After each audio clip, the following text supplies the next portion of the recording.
গত পর্বে আমরা দেখেছিলাম কিভাবে হাজার হাজার বছর ধরে বন্দী থাকা ইয়াজুজ ও মাজুজের প্রাচীর ভাঙার প্রচেষ্টা প্রায় সফল হতে চলেছিল। আমরা জেনেছিলাম কিভাবে তাদের সর্দার প্রথমবারের মতো ইনশাআল্লাহ বলবে এবং সেই একটি শব্দের জোরেই খুলে যাবে পৃথিবীর বুকে মহাবিপর্যয়ের দরজা। আজ আমরা জানব সেই প্রাচীর ভাঙার পর থেকে শুরু করে কিয়ামতের চূড়ান্ত মুহূর্ত পর্যন্ত কি কি ভয়ঙ্কর ঘটনা ঘটবে। সারাদিন ধরে দেয়ালটা ভাঙতে থাকবে। দিন শেষে যখন দেয়ালটা প্রায় ভেঙে পড়ার মতো অবস্থায় চলে আসবে, তখন তাদের সর্দার হয়তো আল্লাহর ইচ্ছাতেই বলে উঠবে, আজকের মতো এখানেই থামো, ইনশাআল্লাহ বাকি কাজটা আমরা আগামীকাল এসে শেষ করব। সেই একটা মাত্র শব্দ ইনশাআল্লাহ তাদের হাজার হাজার বছরের চেষ্টাকে সফল করে দেবে। পরের দিন সকালে যখন তারা ফিরে আসবে, তখন তারা দেখবে দেয়ালটা ঠিক তেমনই ভাঙা অবস্থায় আছে যেমনটা তারা দেখে গিয়েছিল।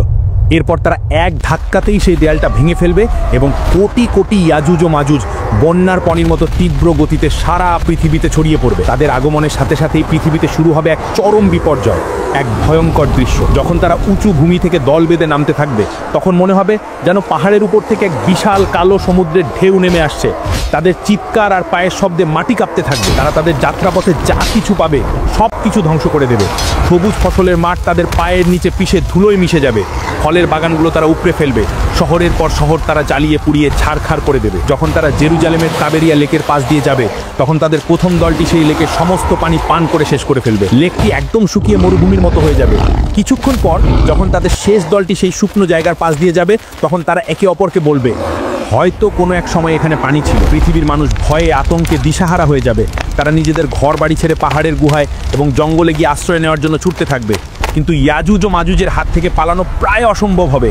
তারা যাকে সামনে পাবে তাকেই নির্দয়ভাবে হত্যা করবে। তারা পৃথিবীর মানুষকে মারতে মারতে এমন এক পর্যায়ে পৌঁছাবে যখন তারা অহংকার করে বলবে, আমরা তো পৃথিবীর সব মানুষকে মেরে ফেলেছি, এবার তো পৃথিবীতে আমাদের কোনো শত্রু নেই, চলো এবার আকাশের লোকদের মারি। এই বলে তারা আকাশের দিকে তাদের তীর ছুড়বে। আল্লাহ তাদের এই অহংকার এবং মূর্খতাকে পৃথিবীর মানুষের সামনে প্রকাশ করার জন্য সেই তীরগুলোকে রক্তমাখা অবস্থায় তাদের কাছে ফিরিয়ে পাঠাবেন। রক্তমাখা তীর দেখে তারা আনন্দে উন্মাদ হয়ে চিৎকার করে বলবে, দেখো আমরা আকাশের দেবতাদেরও মেরে ফেলেছি, এখন আমরাই এই মহাবিশ্বের শাসক। ইয়াজুজ ও মাজুজের এই ভয়ঙ্কর অত্যাচারে তুর পাহাড়ে আশ্রিত ইমানদারদের অবস্থা চরমে পৌঁছাবে। খাদ্যের অভাবে তারা ডেসপারেটও হয়ে পড়বে। সেই কঠিন এবং অসহায় মুহূর্তে হযরত ঈসা আলাইহিস সালাম এবং তার সঙ্গীরা আল্লাহর কাছে দুই হাত তুলে কান্না জড়িত কণ্ঠে দোয়া করবেন। আল্লাহ তাদের দোয়া কবুল করবেন। তিনি ইয়াজুজ ও মাজুজের উপর এমন এক গজব পাঠাবেন যা কোনো মানুষও কল্পনাও করতে পারবে না।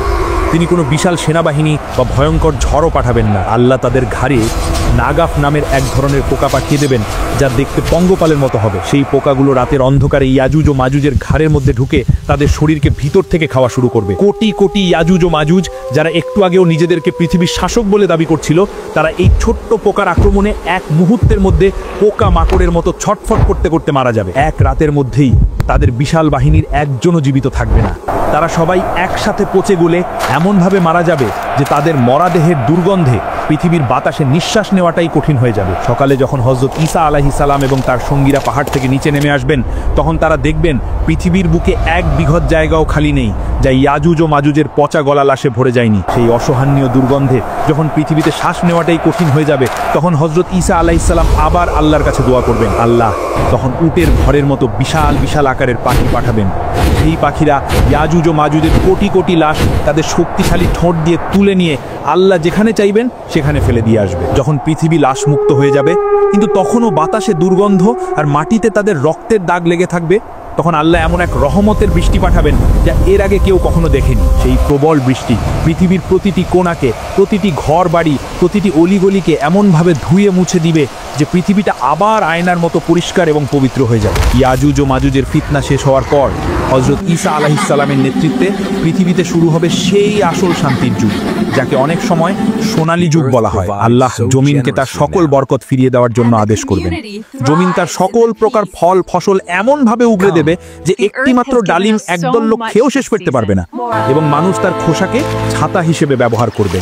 দুধের মধ্যে এত বরকত হবে যে একটিমাত্র উটের দুধ একটি বিশাল গোত্রের জন্য যথেষ্ট হবে। পৃথিবী থেকে সকল প্রকার জুলুম, অত্যাচার, হিংসা বিদ্বেষ উঠে যাবে।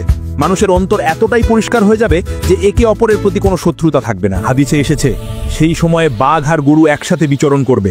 শিশুরা বিষাক্ত সাপের মুখে হাত দেবে, কিন্তু সাপ তাদের কোনো ক্ষতি করবে না। হযরত ঈসা আলাইহিস সালাম একজন ন্যায়পরায়ণ শাসক হিসেবে পৃথিবীতে 40 বছর শাসন করবেন। তিনি নতুন কোনো ধর্ম নিয়ে আসবেন না, বরং আমাদের প্রিয় নবী হযরত মুহাম্মদ সাল্লাল্লাহু আলাইহি ওয়াসাল্লামের শরীয়ত অনুযায়ী শাসন করবেন। এভাবেই পৃথিবীতে এক নিখুঁত শান্তি ও ন্যায় বিচার প্রতিষ্ঠা করার পর হযরত ঈসা আলাইহিস সালাম স্বাভাবিকভাবে মৃত্যুবরণ করবেন। মুসলিমরা তার জানাজার নামাজ আদায় করবেন এবং আমাদের প্রিয় নবী হযরত মুহাম্মদ সাল্লাল্লাহু আলাইহি ওয়াসাল্লামের রওজার পাশেই তাকে দাফন করা হবে। হযরত ঈসা আলাইহিস সালামের মৃত্যুর পর পৃথিবীতে আবার ধীরে ধীরে বিপর্যয় নেমে আসতে শুরু করবে। ভালো মানুষের সংখ্যা কমতে থাকবে এবং খারাপ মানুষের সংখ্যা বাড়তে থাকবে। ঈমানদার মানুষরা এক এক করে পৃথিবী থেকে বিদায় নিতে থাকবেন। দিনই জ্ঞান ধীরে ধীরে উঠে যাবে আর পৃথিবী আবার অজ্ঞতা আর পাপাচারের অন্ধকারে ডুবে যেতে শুরু করবে। এমন এক সময় আসবে যখন পৃথিবীতে আল্লাহ নামটি নেওয়ার মতো আর কোনো লোক থাকবে না। হাদিসে এসেছে, সেই সময় পৃথিবীর বুকে সবচেয়ে নিকৃষ্ট লোকেরাই বেঁচে থাকবে। তারা পশুর মতো নির্লজ্জভাবে প্রকাশ্যে রাস্তায় দাঁড়িয়ে খারাপ কাজে লিপ্ত হবে এবং তাদের উপরেই কিয়ামত সংঘটিত হবে। ঠিক সেই চূড়ান্ত অধঃপতনের মুহূর্তে প্রকাশ পেতে শুরু করবে কিয়ামতের সেই শেষ এবং সবচেয়ে ভয়ঙ্কর আলামতগুলো। হঠাৎ করে কোনো রকম পূর্ব সতর্কবার্তা ছাড়াই পৃথিবীর 3টি বিশাল অংশ মাটির নিচে দেবে যাবে। এটি কোনো সাধারণ ভূমিকম্প বা ভূমিধস হবে না। একটি বড় ভূমিধস ঘটবে পৃথিবীর পূর্বে, আরেকটি ঘটবে পৃথিবীর পশ্চিমে এবং তৃতীয় ও শেষ ভূমিধসটি ঘটবে আরব পরিপূর্বে। এই ভূমিধসগুলো এতটাই বিশাল এবং আকস্মিক হবে যে চোখের পলকে বিশাল বিশাল শহর, নগর, জনপদ সবকিছু মাটির নিচে চিরদিনের জন্য হারিয়ে যাবে। লক্ষ লক্ষ মানুষ কিছু বুঝতে ওঠার আগেই জীবন্ত কবরস্থ হয়ে যাবে। এই ভয়ঙ্কর ভূমিধসের কিছুদিন পরেই প্রকাশ পাবে কিয়ামতের আরও একটি বড় আলামত, দুখান বা ধোঁয়া। হঠাৎ করে পুরো আকাশ এক অদ্ভুত এবং রহস্যময় ধোঁয়ায় ঢেকে যাবে, যা 40 দিন পর্যন্ত স্থায়ী থাকবে। এই ধোঁয়া পৃথিবীর প্রতিটি কোণাকে এমনভাবে ঢেকে দেবে যে মানুষ দিন এবং রাতের মধ্যে কোনো পার্থক্য করতে পারবে না। তবে এই ধোঁয়ার প্রভাব সকল মানুষের উপর একরকম হবে না। যারা ঈমানদার তাদের উপর এই ধোঁয়ার প্রভাব হবে খুবই সামান্য। তাদের কাছে এটাকে শুধু হালকা সর্দি কাশির মতো মনে হবে। কিন্তু যারা অবিশ্বাসী তাদের জন্য এই ধোঁয়া হবে এক ভয়ঙ্কর আযাব। সেই ধোঁয়া তাকে নাক, কান এবং চোখ দিয়ে শরীরের ভিতরে প্রবেশ করে তাদের প্রচণ্ড যন্ত্রণা দেবে। তাদের কাছে মনে হবে যেন তাদের মাথাটি আগুনের উপর রেখে ভাজা হচ্ছে। তারা ব্যথায় ছটফট করতে থাকবে এবং মুক্তির জন্য আর্তনাদ করবে, কিন্তু কোনো মুক্তি মিলবে না। 40 দিন ধরে এই ভয়ঙ্কর আযাব চলার পর যখন সেই রহস্যময় ধোঁয়ার 40 দিনের আযাব শেষ হয়ে যাবে, তখন মানুষ ভাববে হয়তো সবচেয়ে ভয়ঙ্কর সময়টি পার হয়ে গেছে। কিন্তু তারা জানতো না এটি ছিল চূড়ান্ত ধ্বংসের আগের শেষ শান্ত অবস্থা। সেই রাতের পর যখন ভোরের আলো ফোটার সময় হবে, তখন মানুষ এক অবিশ্বাস্য এবং ভয়ঙ্কর দৃশ্যের সাক্ষী হবে যা মানবজাতির ইতিহাসে আর কখনো হয়নি। সেই দিন সূর্য পূর্ব দিক থেকে নয়, বরং পশ্চিম দিক থেকে উদিত হবে। এই দৃশ্য দেখার সাথে সাথেই পৃথিবীর সকল মানুষ, সে মুমিন হোক বা কাফের, এক মুহূর্তের মধ্যে বুঝতে পারবে যে সময় শেষ, কিয়ামতের চূড়ান্ত ঘোষণা এসে গেছে। তখন পৃথিবীর সকল কাফের আর পাপী বান্দারা ভয়ে আল্লাহর সামনে সেজদায় লুটিয়ে পড়বে। তারা তাদের পাপের জন্য কান্না করে ক্ষমা চাইতে শুরু করবে। যারা জীবনে কখনো আল্লাহকে ডাকেনি তারাও সেদিন চিৎকার করে বলবে, হে আল্লাহ, আমরা ঈমান আনলাম, আমাদের ক্ষমা করে দাও। কিন্তু সেদিন তাদের ঈমান আর কোনো কাজে আসবে না, কারণ পশ্চিম দিক থেকে সূর্য ওঠার সাথে সাথেই আল্লাহর হুকুমে তওবা বা ক্ষমা প্রার্থনার দরজা চিরদিনের জন্য বন্ধ হয়ে যাবে। আর কোনো নতুন ঈমান কবুল করা হবে না, আর কোনো পাপীর তওবা গ্রহণ করা হবে না। পরীক্ষার সময় শেষ হয়ে যাবে। পশ্চিম দিক থেকে সূর্য ওঠার কিছুক্ষণ পরেই, সম্ভবত সেদিন সকালেই, প্রকাশ পাবে কিয়ামতের আরও একটি বড় আলামত। মক্কার সাফা পাহাড় বা অন্য কোনো জায়গা থেকে জমিন এক বিকট শব্দে ফেটে চৌচির হয়ে যাবে এবং মাটি ফুঁড়ে বেরিয়ে আসবে এক অদ্ভুত রহস্যময় প্রাণী। এটি হলো সেই দাব্বাতুল আরদ, পৃথিবী থেকে বের হওয়া সেই প্রাণী যার কথা পবিত্র কোরআনে বলা হয়েছে। হাদিসের বর্ণনা অনুযায়ী এই প্রাণীটি কোনো সাধারণ পশুর মতো হবে না, এটি হবে বিভিন্ন পশুর সংমিশ্রণে এক অদ্ভুত আকৃতির সৃষ্টি। সে মানুষের সাথে মানুষের ভাষায় কথা বলবে এবং তার চলার গতি হবে অবিশ্বাস্য। তার হাতে থাকবে দুটি ঐতিহাসিক এবং শক্তিশালী জিনিস। এক, হযরত মুসা আলাইহিস সালামের সেই অলৌকিক লাঠি।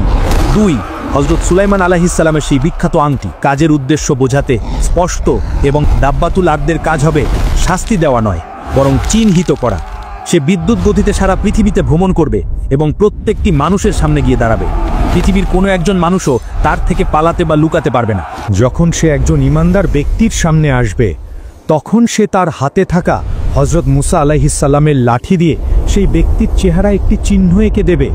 সেই চিহ্ন দেওয়ার সাথে সাথেই ঈমানদার ব্যক্তির চেহারা নূরের মতো উজ্জ্বল এবং ঝলমলে হয়ে যাবে। আর যখন সে একজন অবিশ্বাসী ব্যক্তির সামনে আসবে, তখন সে তার হাতে থাকা হযরত সুলাইমান আলাইহিস সালামের আংটি দিয়ে সেই ব্যক্তির নাকে একটি সিলমোহর মেরে দেবে।